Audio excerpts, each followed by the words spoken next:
Energy ఇవ్వడానికి అన్నట్టుగా అనిపించింది ట్రైలర్ అంతా. సో మీరు ఈ పాయింట్ ఆఫ్లో మీరేం చెప్తారు? ఎందుకంటే మీరు కూడా చాలా ఫేస్ చేసి ఉంటారు ఇండస్ట్రీలో కానీ బయట కానీ ఎక్కడైనా కానీ.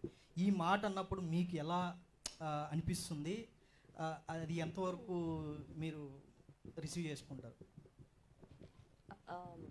జెండర్ ఇన్ఈక్వాలిటీ అన్నది తరతరాలుగా ఉన్నదే, బట్ అది చాలా వరకు ఫేస్ చేశానన్నది కరెక్ట్ కాదు. డెఫినెట్లీ ప్రతి ఒక్కరి లైఫ్లోని ఇప్పుడు అమ్మాయిలకి ఎలాగా కొన్ని అంటే నువ్వు ఇది చేయలేవేమో, అది ఎందుకు నీకెందుకు అనే ఒక ఇలా ఉంటుందో అబ్బాయిలకు కూడా ఉంటుంది. నువ్వు మగాడు కదా ముందుకెళ్ళి చేయలేవా, వెనకాల దాక్కుంటావా అనేటట్టు ఆ ఇన్ఈక్వాలిటీ అన్నది ఏ టాపిక్కి సంబంధించి ఆ టాపిక్ ఉంటుంది.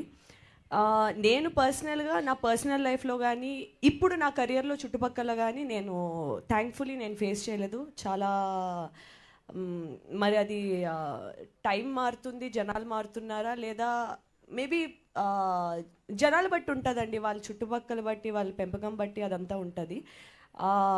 బట్ మా సినిమాలోని ఒక కోర్ పాయింట్ ఉంది, దానికి సంబంధించి వెళ్తున్న కథలోనే ఈ డైలాగ్స్ ఇవన్నీ వస్తూ ఉంటాయి బేసిక్లీ. సో మీకు ట్రైలర్లోని అవి కొంచెం మిస్లీడింగ్ అనిపించినా మీకు మూవీలోని అవి ఒక వేరే పాయింట్లో బాగా హిట్ అయ్యే పాయింట్స్ ఉంటాయి. అండ్ ఇక్కడ ఆయన చెప్పిన ఇది కూడా జాయిన్ అవ్వగానే వద్దులేండి అంతే, నాకేదో భయంగా ఉంది ఏదైనా చెప్పేస్తారేమో అని. ట్రైలర్లోనే కానీ దాని వెనకాల ఒకటి ఉంటుంది. బేసిక్లీ ఆ అమ్మాయి పోలీస్ జాయిన్ అవ్వగానే తన్ని తీసుకెళ్ళి ఫైల్స్ సెక్షన్లో పడేస్తారు. ఎందుకు అంటే కొత్త జాయిన్ అయ్యావు అమ్మాయి కదా, పోలీసు కదా, వస్తేనే నీ కేసు ఏమి ఇస్తావు అనే కానీ నువ్వు వెళ్ళి ఫైల్ సెక్షన్లో ముందంతా సార్ట్ ఫైల్ సెక్షన్లో పెట్టే ఇంటికి వెళ్తేనే వెళ్ళాలేమో కరెక్ట్. మరి వెళ్తానన్నావుగా పోలీస్ చేయటానికి.